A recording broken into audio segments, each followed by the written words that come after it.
Hello students. जब से exam हुआ है तब से ही आप लोग कट ऑफ के बारे में हमसे पूछते आ रहे थे।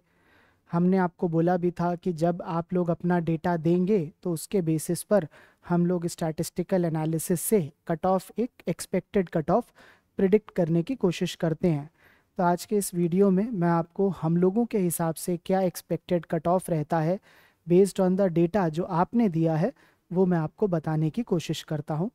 सो सबसे पहले तो हमारी क्या मेथड होता है कट ऑफ प्रिडिक्शन का, मैं आपको बता देता हूँ। ये 2021 के प्रीलिम्स का डेटा है। इसके हिसाब से हमने, जब आप लोगों ने जो डेटा हमें दिया था अपने मार्क्स का और हमने उसको ग्राफ बनाया, हिस्टोग्राम, तो ये कुछ इस तरह से बन के आता है। उस साल हमने जो प्रिडिक्ट करा था कि it will be somewhere at the peak, उस जगह पर आएगा कट ऑफ, और उसी के अराउंड निकला था। It was in the range of the 117 to 124, 122 पर रहा था। 2023 के प्रीलिम्स में ये सीट्स ज़्यादा थी उस साल, तो ये कुछ इस जगह पर अगेन एक ऐसा बेल कर्व जैसा बना था और उसमें टॉप साइड पर कट ऑफ रहा था। लास्ट ईयर सीट्स बहुत कम हुई थी, तो हम लोग ये एक्सपेक्ट कर रहे थे कि कर्व तो फिर से ऐसा ही बन करके आएगा, but this time last year में हमने बोला था कि ये टॉप पर नहीं रहेगा, रादर राइट साइड पर ये आएगा। और यही हमने यहाँ पर ऑब्जर्व भी करा था कि कुछ इस तरफ ऐसा इस जगह पर कट ऑफ आएगा, वैसा ही हमने कुछ देखा था। हाउएवर लास्ट ईयर बहुत सारे नए नए फैक्टर्स आए थे, सीट्स ड्रास्टिकली कम हुई थी, तो इट वाज अनदर चैलेंज कि कैसे प्रिडिक्ट करा जाए क्या रहेगा। अब इस साल भी हमने आपसे डेटा लिया और उसी के बेसिस पर हमने इस साल भी ये पूरी एनालिसिस करी, और इस साल भी हमने जो कर्व ऑब्जर्व करा वो लास्ट 3 इयर्स के जैसा ही कुछ ऐसा इन्वर्टेड बेल शेप्ड कर्व यहाँ पर बन करके आया है। ना गोइंग बाय द लॉजिक जो हमने लगता है, तो कट ऑफ कुछ इस जगह पर यहाँ पर आना चाहिए, सम 86 से 91 कुछ ऐसा कट ऑफ आना चाहिए। और ये चीज़ हम देखते भी हैं कि अगर इसी लॉजिक को हम यूज़ करें कि सीट्स कम हैं, बच्चे जिस तरह के हैं प्रिटी मच सेम ही हैं, तो कुछ इस जगह पर ऐसा कट ऑफ आना चाहिए। लेकिन इस बार का paper compare to last year काफ़ी अलग रहा है। क्वेश्चन टफ हुए हैं, there is no doubt about it. There were some question which were very tough, पहली चीज़।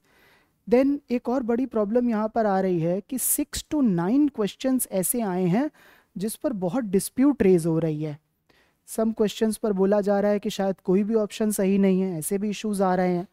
बाकी पर डिस्प्यूट आ रहे हैं आंसर कीज के अगेंस्ट। अब इसमें क्या होगा कि लोग क्लेम फाइल करेंगे,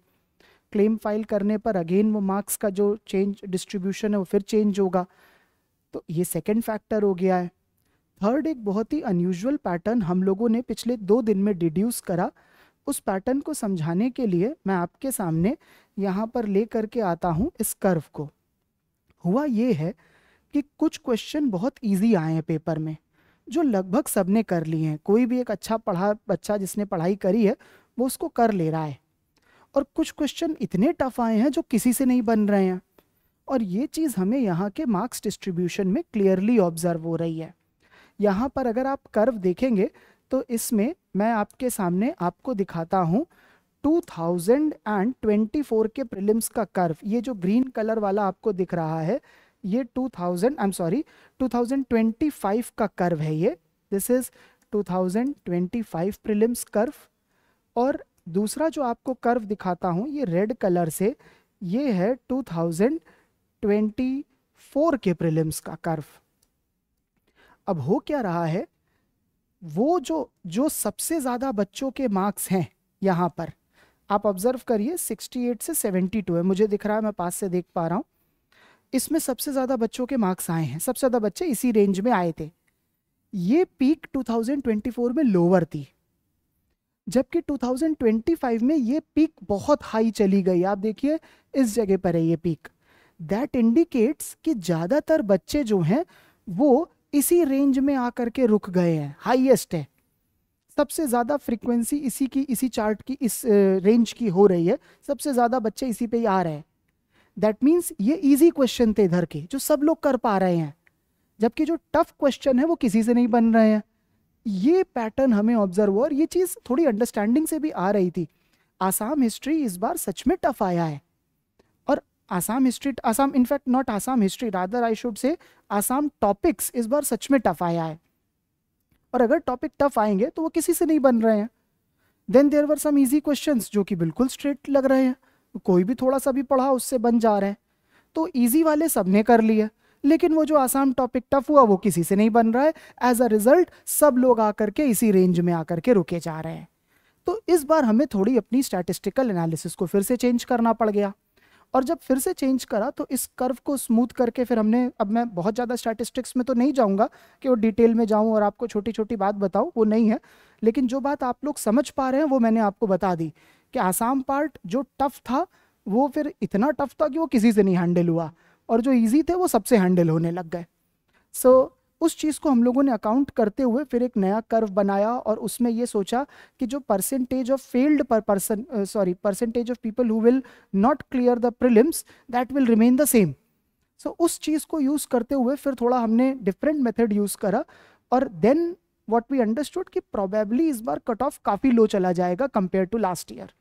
लास्ट ईयर जनरल मेल जो होता है, ओपन कैटेगरी जो रहती है, उसका 95 था। इस बार ये उससे 10 नंबर कम तक नीचे जा सकता है, ऐसा एक्सपेक्टेड है, और शायद उसके भी नीचे चला जाए। अब होता क्या है कि ये सब चीज़ें तो स्टैटिस्टिकल मेथड्स हैं, इनमें कोई सर्टिनिटी के साथ तो नहीं बोल सकता है कि क्या होगा और क्या नहीं होगा। इसीलिए एज अ मेंटर मेरी रिस्पॉन्सिबिलिटी हमेशा ये रहती है कि मैं आपको ये बात एडवाइस करूं कि भाई आप लोग अपनी मेंस की जो प्रिपरेशन है, अगर आपका थोड़ा सा भी चांस है एग्ज़ाम मेंस देने का, तो आपको अपनी तैयारी अच्छे से ही करनी चाहिए और आपको रुकना नहीं चाहिए कि जब वो रिज़ल्ट आएगा और तब हम करेंगे। एज अ मेंटर तो मेरी आपको यही सजेशन रहेगा कि आप अपना काम जो है वो पूरा अच्छे से करिए। और इसी बात को यूज़ करते हुए मैंने यहाँ पर हर एक कैटेगरी वाइज जो भी कट ऑफ रहेगा वो यहाँ पर मेंशन करा है। 2000 लास्ट ईयर का जो प्रीलिम्स था उसके बेसिस पर मैंने इंडेक्सिंग करी है कि अगर लास्ट ईयर फीमेल के मार्क्स मेल से 5 मार्क्स कम थे ओपन कैटेगरी में, तो उसी तरीके से यहाँ पर भी बनाया गया। लास्ट ईयर अगर ओबीसी का कट ऑफ जो था वो 15 मार्क्स कम था compare to open category male, उसी से यहाँ पर भी बनाया गया। तो उससे ये टेबल प्रिडिक्ट करी जा रही है। मेरा एडवाइस है कि आप लोगों के मार्क्स अगर किसी जनरल मेल जो है उसके 80 से ज़्यादा आ रहे हैं, 80 या उससे ज़्यादा, तो उनको अपनी तैयारी करनी चाहिए। हम लोगों ने जितना हो सका उतना अपनी बेस्ट तरीके से, जो भी हमको स्टैटिस्टिकल मेथड से, अपने एक्सपीरियंस से जो भी समझ में आया उसके बेसिस पर यहाँ पर बताया है। कोई सर्टेनिटी तो किसी भी चीज़ की नहीं होती है, लेकिन जो बेस्ट हो पा रहा है उस तरीके से आपको बता रहा हूँ। आप में से कुछ स्टूडेंट्स जिनके ज़्यादा आ रहे होंगे वो कई बार अंडर कॉन्फिडेंट भी फील करेंगे कि नहीं नहीं सर, इतना थोड़ी ना है, कट ऑफ इतना लो नहीं जाएगा, 90 से ऊपर तो जाएगा ही जाएगा। ये भी होता है। कुछ लोग होते हैं जिनका ये होना है कि अरे ये भी बहुत हाई है, इससे भी लो चला जाएगा। सो देखिए, सर्टेनिटी तो नहीं है मेरे पास। जो मुझे अपने समझदारी से, जो मुझे पता चला, जैसा मुझे लगा, वो मैं आपको यहाँ पर बता रहा हूँ। एडवाइस ये है कि भाई 10 दिन अगर एक्स्ट्रा पढ़ लेंगे मेंस के लिए तो उसमें हार्म तो नहीं होगा। ये मेरी एडवाइस है आपके लिए। बाकी फाइनल जो डिसीजन है वो इस पर आपका ही रहेगा। अब मैं आपको एक छोटी सी बात और बता देता हूँ यहाँ पर कि जो बच्चे, जो लोग मेंस देने के होपफुल हैं, उनके लिए सत्यजीत सर एक डिटेल्ड वीडियो लेकर के आएंगे। लेकिन आज के सेशन में अभिषेक सर भी एक बार आकर के बता देंगे कि भाई मेंस की जो प्रिपरेशन है उससे रिलेटेड क्या क्या चीज़ें करनी है, क्या करा जाएगा, वो बता देंगे। एज़ वेल एज़ वो स्टूडेंट्स जिनका नहीं, शायद वो मेंस नहीं भी दे पाएंगे, उनके लिए भी क्या होगा उसके लिए अभिषेक सर बता देंगे। तो मैं अभिषेक सर को इनवाइट करता हूँ कि सर आप आकर के नेक्स्ट स्टेप्स यहाँ पर स्टूडेंट्स को ब्रीफ कर दें। Thank you.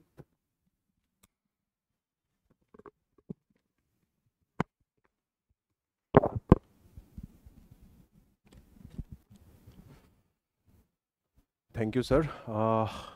মৃদুল ছাৰে ইতিমধ্যে আপোনালোকক এক্সপেক্টেড যিটো কাট অফ হ'ব আমাৰ যি সম্ভাৱনা আমি প্ৰকাশ কৰিছোঁ তাৰে বিষয়ে ক'লে। আৰু এই মুহূৰ্তত হ'ব পাৰে যে আপোনালোকৰ মাজৰ কিছুসকলৰ হতাশ অনুভৱ হ'ব পাৰে, কিন্তু ক'ব বিচাৰিম যে আপোনালোকৰ আগত যদি আজি ময়ো থিয় হৈ আছোঁ, জীৱনৰ বিভিন্ন পৰ্যায়ত বিভিন্ন ধৰণৰ আমি বিফলতাৰ সন্মুখীন হওঁ, আৰু এই বিফলতাৰ মাজেৰেই কিন্তু আমি বহুতো নীতিগত শিক্ষাও লাভ কৰোঁ আৰু মই নিজৰ কথাই যদি কওঁ এই বিফলতাবিলাকৰ সত্ত্বে মই আজি বহুতো কথা শিকিবলৈ পাৰিছোঁ গতিকে আপোনালোকেও সেই বিফলতাবিলাককে আপোনালোকে অভিজ্ঞতাৰ স্বৰূপে পঢ়ি ল'ব লাগে আৰু যদি কেতিয়াবা ভগৱানৰ কৃপাত উজত খায়ো পৰিছোঁ কিন্তু আকৌ উভতি থিয় হ'বলৈ চেষ্টা কৰিছোঁ গতিকে আপোনালোকেও সেই উভতি থিয় হোৱাটো খুবেই এটা প্ৰয়োজনীয় পদক্ষেপ বুলি নিজৰ জীৱনতো সোঁৱৰি ল'ব লাগে গতিকে আজি যিটো বাই নহওক আপোনালোকৰ এক্সপেক্টেড কাট অফ মিট হৈছে নাই হোৱা কিন্তু নেক্সট ষ্টেপছটো কি সেইটোৰ বিষয়ে আপোনালোকে গুৰুত্ব কৰাটো খুবেই প্ৰয়োজনীয় কিয়নো উভতি চাই এতিয়া প্ৰিলিমছত যিটো হ'ল সেইটোতো হ'লেই সেইটোৰ বিষয়ে আমি আৰু একো কৰিব নোৱাৰোঁ কিন্তু আগন্তুক দিনত আমি কি ধৰণে নিজক প্ৰস্তুত কৰিব লাগিব কি ধৰণে আমি এজন সফল বিষয়া হোৱাৰ যদি এটা সপোন পুহিছোঁ সেই সপোন আমি বাস্তৱত কেনেকৈ ৰূপান্তৰ কৰিব পাৰিম তাৰ বিষয়ে আজি আমি অলপ পাতিবলৈ গৈ আছোঁ গতিকে পোনপ্ৰথমে ক'ব খুজিছোঁ যে যিসকল লোকে এজন বিষয়া হ'ব বিচাৰিছে প্ৰিলিমছৰ পৰ্যায়ৰ পিছত মেইনছ লিখিবই লাগিব হয়তো কিছুসকলে এই বছৰ লিখিব কিছুসকলে অহা বছৰ লিখিব এতিয়া মেইনছৰ কাৰণে যদি আমি মূল তিনিটা বস্তু দেখিবলৈ পাইছোঁ বিগত বছৰবোৰৰ অভিজ্ঞতাৰ স্বৰূপে আমি দেখিবলৈ পাইছোঁ তিনিটা বস্তু ইয়াতে হেণ্ডি আহে ফাৰ্ষ্ট ইজ কণ্টেণ্ট কণ্টেণ্ট মানে কি চাওক প্ৰিলিমছত এতিয়ালৈকে আপোনালোকে MCQ ছলভ কৰিছিলে ৰাইট আৰু MCQবিলাকত কেনেকুৱাকৈ থাকে যে এটা কুৱেশ্যন থাকে তাৰে দুটা তিনিটা ষ্টেটমেণ্ট থাকে আৰু option A, B, C, D উত্তৰটো আপোনালোকৰ চকুৰ আগত থাকে কিন্তু এই উত্তৰটোক আপোনালোকে জাষ্ট বাছনি কৰি কিনে শুদ্ধ বা সঠিক যিটো আপোনালোকে ভাবিছে সেইটোক মাৰ্ক কৰি থৈ আহিব লাগে কিন্তু মেইনছত কি হৈ যায় এতিয়া ডেছক্ৰিপটিভ এনচাৰ ৰাইটিং ইয়াতে আপোনালোকৰ বহুতো ডেটা বহুতো ফেক্টছ বহুতো ৰিপৰ্টছ বহুতো ইণ্ডাইচেছ বহুতো কমিশ্যনছ বহুতো এমেণ্ডমেণ্টছ সংশোধন এনেধৰণৰ আপোনালোকে কোটেশ্যনছবিলাক ব্যৱহাৰ কৰিহে এটা ভাল সঠিক উত্তৰ লিখিবৰ মানে সম্ভাৱনা আপোনালোকে গঢ়ি তুলিব পাৰে দ্বিতীয়তে প্ৰেজেণ্টেশ্যন এতিয়া ইমানবোৰ এনৰিচমেণ্ট কৰিলেও আপোনালোকে ধৰি লওক গোটেই ডেটাবোৰ আপোনালোকে নিউজ পেপাৰ্ছৰ পৰা একুৱায়াৰ কৰিলেও কিন্তু সেই বস্তুটোকে আকৌ অকল প্লেইন পেৰাগ্ৰাফ ফৰ্মেটত কেতিয়াবা লিখি থৈ আহিলে কিজানি আপোনাৰ উত্তৰটো ইমান আকৰ্ষিত নহ'ব for the এক্সামিনাৰ for the invigilator তো আপোনালোকে কি কৰিব লাগিব তাক প্ৰেজেণ্ট কৰিব জানিব লাগিব যে ইন্ট্ৰডাকশ্যন IBC ফৰ্মেট বুলি কয় ইন্ট্ৰডাকশ্যন বডি কনক্লুজন এতিয়া ইন্ট্ৰডাকশ্যনত কি লিখিব লাগে আৰু কনক্লুজনত কি লিখিব লাগে বহুতৰ কনফিউজন থাকে বা বডি ছেকশ্যনটোত আমি কি ধৰণে মাইণ্ড মেপছ ইউজ কৰিব পাৰোঁ কি ধৰণে ফ্ল' চাৰ্টছ ইউজ কৰিব পাৰোঁ কি ধৰণে জিঅ'গ্ৰাফিৰ উত্তৰ হ'লে আমি মেপছ ইউজ কৰিব পাৰোঁ right so' all those things মানে উপস্থাপনটোও সিমানেই এটা গুৰুত্বপূৰ্ণ পৰ্যায় গতিকে ইয়াতে কণ্টেণ্টটোতো আপোনালোকে অলপমান টুইক এণ্ড টুইষ্ট কৰিবই লাগিব কাৰণ কি ইয়াতে আপুনি বা চিনাকি হৈ আছিলে বা আপোনালোকে তাতে চিলেকশ্যন কৰিব লাগিছিলে বাট ইয়াতে আপোনালোকে কনষ্ট্ৰাক্ট কৰিব লাগিব গোটেই উত্তৰটো আৰু দ্বিতীয়তে আপোনালোকে প্ৰেজেণ্টেশ্যন আৰু তৃতীয়তে আহি পৰে টাইম মেনেজমেণ্ট চাওক GSৰ 5খন পেপাৰ থাকে আৰু 5খন পেপাৰতে 20টাকৈ প্ৰশ্ন এই 20টা প্ৰশ্নৰ 10টা প্ৰশ্ন 150 শব্দৰ আৰু 10টা প্ৰশ্ন 250 শব্দৰ আপোনালোকে ইনটু 10 কৰি দিলে 3 ঘণ্টাৰ ভিতৰত 4000 শব্দ লিখিব লাগে গতিকে 3 ঘণ্টাৰ ভিতৰত যদি 4000 শব্দ আপোনাৰ নিজৰ বিষয় বা নিজৰ জিলাখনৰ বিষয়েও লিখিব দিওঁ কিজানি কষ্ট হ'ব কিন্তু আপোনালোকে ইয়াতে দেশ বিদেশৰ বা অসমৰ অৰ্থনীতি ৰাজনীতি ভূগোল ইত্যাদিৰ কথা লিখিব লাগিব কমপ্লেক্স কুৱেশ্যনছ গতিকে সেই 3 ঘণ্টাত আপোনালোকৰ টাইম মেনেজমেণ্ট স্কিলটো বহুত হেণ্ডি হৈ আহে এই সকলোখিনি বস্তু কৰিবলৈ আমি নিজক মানে প্ৰস্তুত কৰিব লাগিব অকল প্ৰিলিমছ পৰ্যায়ৰ যিটো প্ৰিপাৰেশ্যন আছে সেইটো দি আপোনালোকে কিজানি মেইনছৰ বেছিক ফাউণ্ডেশ্যনখিনি কৰিব পাৰিছে কিন্তু এডভান্স লেভেলত কাৰণ কি আপোনাৰ ৰেংক নিৰ্ধাৰণ মেইন ষ্টেজটোৰ পৰাই হ'ব প্ৰিলিমছৰ মাৰ্কছটোতো ফাইনেল কাট অফত কাউণ্টটো নহয়গৈ ৰাইট য' 1500 নম্বৰৰ যিটো আপোনাৰ ৱেটেজ আছে এই আটাইখিনি বস্তু মেইনছেহে আপোনালোকক কৰাবলৈ সহায় কৰে গতিকে আমি আজি পাতিবলৈ গৈ আছোঁ যে মেইনছ যিসকলে অৱতীৰ্ণ হ'ব বিচাৰিছে হয়তো এই বছৰ বা অহা বছৰ বা যেতিয়াই নহওক আপোনালোকৰ যদি এজ লিমিট আছে আপোনালোকক যদি অনুমতি দিছে ভগৱানে যে আৰু এটা এটেম্পটো আপোনালোকে এই বছৰ নহ'লে লিখিবলৈ পাৰিব মই ক'ব বিচাৰিম about our target APSC mains 2025 program right গতিকে এই প্ৰগ্ৰামটোত কি হ'ব মই এক ছেকেণ্ড এই প্ৰগ্ৰামটোত কি হ'ব সেই তিনিটা যে মই মূল মন্ত্ৰ কৈছিলোঁ ফৰ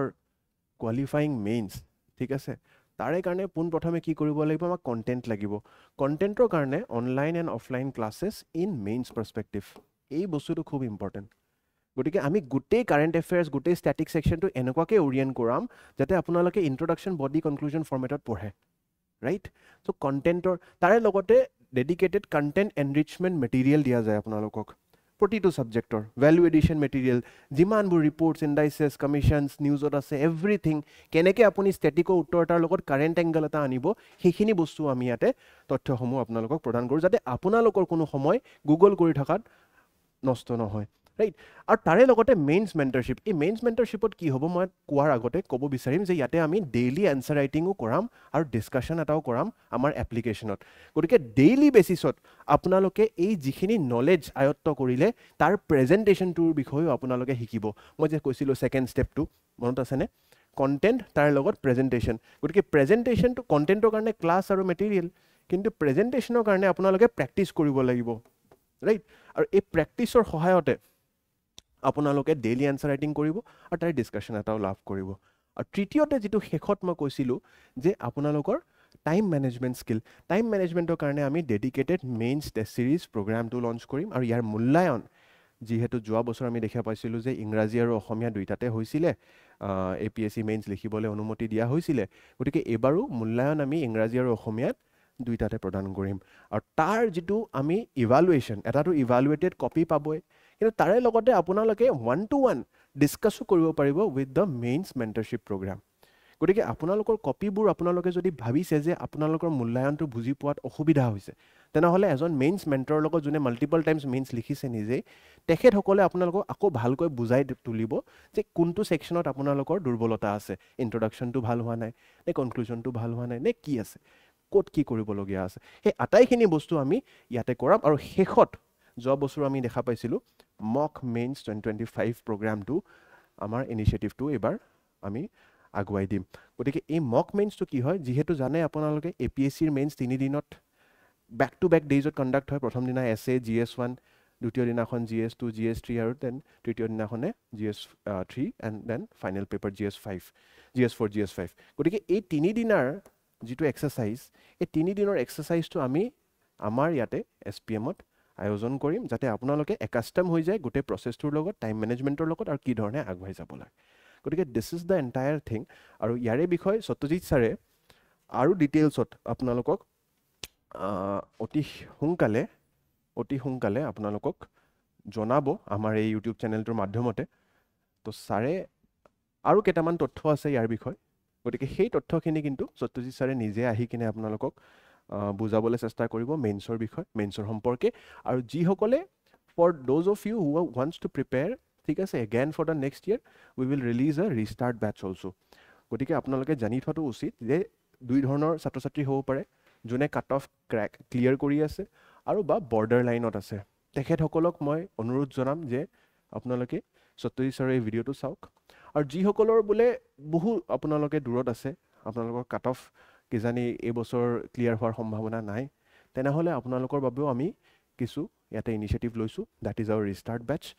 কেনেকৈ ৰিষ্টাৰ্ট কৰিব লাগিব কেনেকৈ এনালিচিছ কৰিব লাগিব আমাৰ নিজৰ পাৰফৰ্মেঞ্চটোৰ আৰু কি ধৰণে আমি আগুৱাই যাব লাগিব যাতে এই বছৰ নহ'লেও অহা বছৰ হ'লেও আমি ক্ৰেক কৰিব পাৰোঁ চাওক কোনো ধৰণৰ আপোনালোকে হতাশাৰ সন্মুখীন হ'ব নালাগে যদি মই এই বছৰৰ UPSC অল ইণ্ডিয়া ৰেংক 1ৰো কথা কওঁ আপোনালোকে চাইছেই চাগে মেডাম শক্তি ডুবে গতিকে তেখেতে 2018 বৰ্ষৰ পৰাই